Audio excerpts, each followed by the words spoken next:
मित्रांनो, DMI TV मध्ये तुमचे मनापासून स्वागत आहे। मित्रांनो, तुम्ही कधी विचार केलाय का की आपल्या आजूबाजूला असलेल्या हवेला वजन असतं? ही हवा आपल्यावर सतत दबाव टाकत असते, पण आपल्याला तो जाणवत का नाही? का काही ठिकाणी हवा खूप जोरात वाहते तर काही ठिकाणी शांत असते? आणि सगळ्यात महत्त्वाचं, आकाशकंदील हवेत का उडतो? आजचा हा व्हिडिओ फक्त एक धडा नाही, तर आपल्या पृथ्वीच्या एका अदृश्य शक्तीचं रहस्य उलगडणारा प्रवास आहे। आज आपण इयत्ता 7वी भूगोल धडा 4 हवेचा दाब हा संपूर्ण धडा सविस्तरपणे वाचून आणि समजून घेणार आहोत। हवेचा दाब नेमका काय असतो? प्रदेशाची उंची आणि तापमान यांचा हवेच्या दाबावर होणारा परिणाम।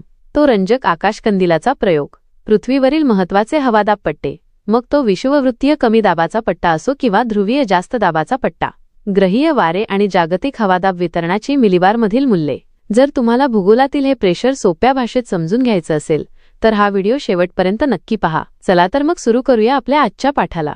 थोडे आठवूया। सामान्य विज्ञान इयत्ता 7वीच्या पाठ्यपुस्तकातील पाठ क्रमांक 3 नैसर्गिक संसाधनांचे गुणधर्म मधील पृष्ठ 16 वरील हवेला वजन असते हा प्रयोग तुम्ही केला आहे। भौगोलिक स्पष्टीकरण। या कृतीवरून तुमच्या असे लक्षात आले असेल की फुग्यातील हवेमुळे फुगलेल्या फुग्याची बाजू खाली गेली। याचाच अर्थ असा होतो की हवेला वजन असते। ज्या वस्तूला वजन असते तिचा खालील वस्तूंवर दाब पडतो। त्याचप्रमाणे वातावरणातील हवेचा दाब भूपृष्ठावर पडतो। पृथ्वीवरील या हवेच्या दाबामुळे वातावरणात वादळ, पर्जन्य यांसारख्या अनेक घडामोडी होतात। त्याची काही प्रमुख कारणे आहेत। हवेचा दाब पृथ्वीपृष्ठावर सर्वत्र सारखा नसतो। हवेचा दाब वेळोवेळी बदलत असतो। प्रदेशाची उंची, हवेचे तापमान आणि बाष्पाचे प्रमाण हे घटकही हवेच्या दाबावर परिणाम करतात। प्रदेशाची उंची व हवेचा दाब। हवेतील धूलिकण, बाष्प, जड वायू इत्यादी घटकांचे प्रमाण भूपृष्ठालगत जास्त असते। उंची वाढत जाते तसे हे प्रमाण कमी होते, म्हणजेच भूपृष्ठापासून जसजसे उंच जावे तसतशी हवा विरळ होत जाते। परिणामी हवेचा दाब उंचीनुसार कमी होतो।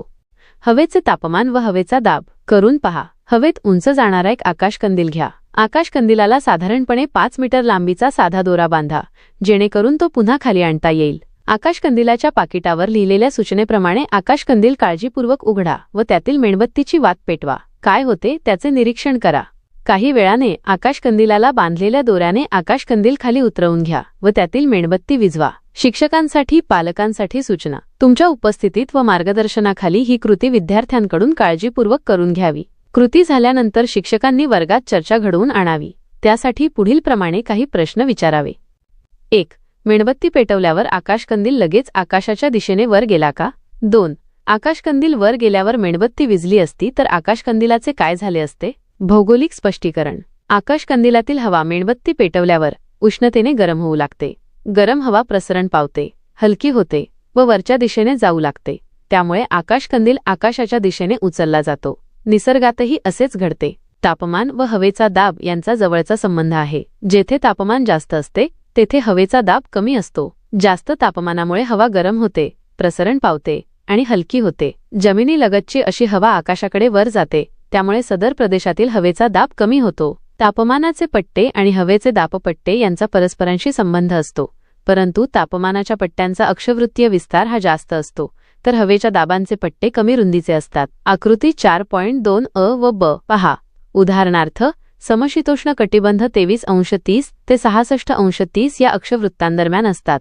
त्या मानाने हवेच्या दाबपट्ट्यांचा अक्षवृत्तीय विस्तार मर्यादित असतो। सर्वसाधारणपणे तो 10° अक्षवृत्त इतका असतो। तापमानाच्या असमान वितरणाचा परिणाम हवेच्या दाबावरही होतो, त्यामुळे पृथ्वीवर विषुववृत्तापासून दोन्ही ध्रुवांच्या दरम्यान क्षितिज समांतर दिशेत हवेच्या कमी व जास्त दाबाचे पट्टे निर्माण होतात। आकृती 4.2 ब पहा।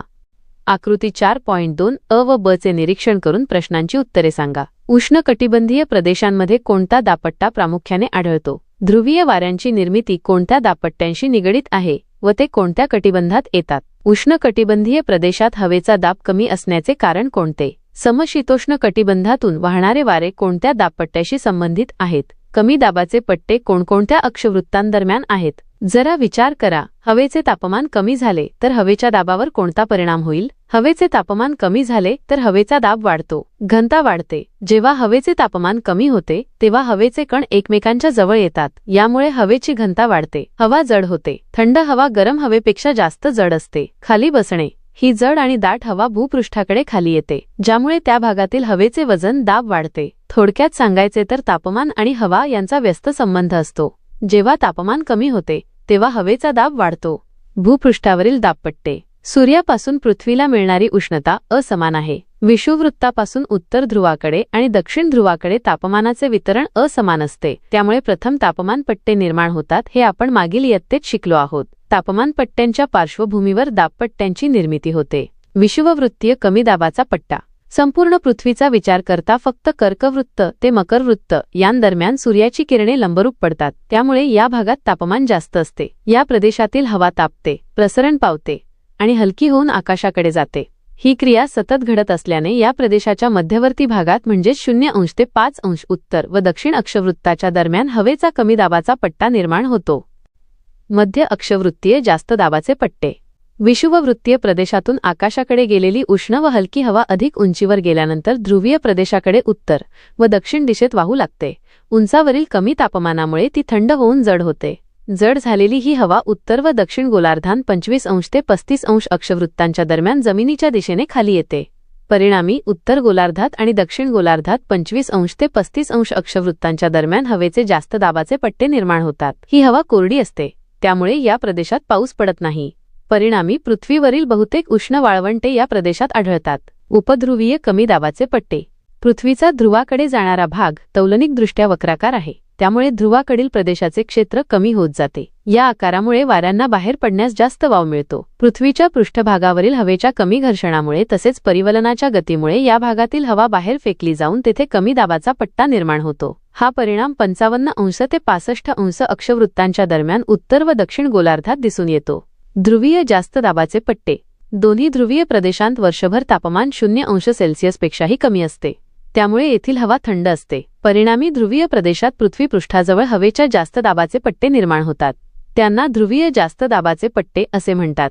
ही स्थिती 80° ते 90° उत्तर व दक्षिण या अक्षवृत्तांदरम्यान दिसून येते. सूर्याच्या उत्तरायण व दक्षिणायन या क्रियांमुळे पृथ्वीवर पडणाऱ्या सूर्यप्रकाशाचा कालावधी आणि तीव्रता विषुववृत्तापासून उत्तर व दक्षिण गोलार्धांदरम्यान बदलत जाते. त्यामुळे तापमान पट्टे व त्यांवर अवलंबून असलेल्या दाबपट्ट्यांच्या स्थानात बदल होतो. हा बदल सर्वसाधारणपणे उत्तरायणात 5° ते 7° उत्तरेकडे किंवा दक्षिणायनात 5° ते 7° दक्षिणेकडे असा असतो.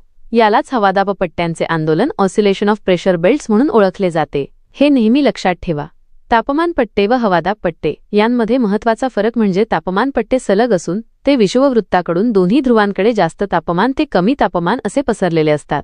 हवादाब पट्टे सलग नसून कमी व जास्त हवादाबाची क्षेत्रे विषुववृत्तापासून दोन्ही ध्रुवांकडे जाताना वेगवेगळ्या भागांत आढळतात. परिणाम. हवेच्या दाबाचे खालील परिणाम होतात. 1. वाऱ्यांची निर्मिती. 2. वादळे निर्माण होतात. 3. आरोह पर्जन्याची निर्मिती होते. 4. हवेच्या दाबाचा श्वासन क्रियेवरही परिणाम होतो. समदाब रेषा. समान हवेचा दाब असलेली ठिकाणी ज्या रेषेने नकाशावर जोडलेली असतात त्या रेषेला समदाब रेषा असे म्हणतात. वरील नकाशाचे निरीक्षण करून हवेच्या दाबाचे वितरण समजून घ्या. त्यासाठी पुढील मुद्दे विचारात घ्या. समदाब रेषांचे स्वरूप. कमी व जास्त हवेच्या दाबाचे प्रदेश आणि त्यांचा अक्षवृत्तीय विस्तार. खंड व महासागर या भागांतील समदाब रेषांची दिशा व अंतर. उत्तर व दक्षिण गोलार्धांतील समदाब रेषांची तुलना.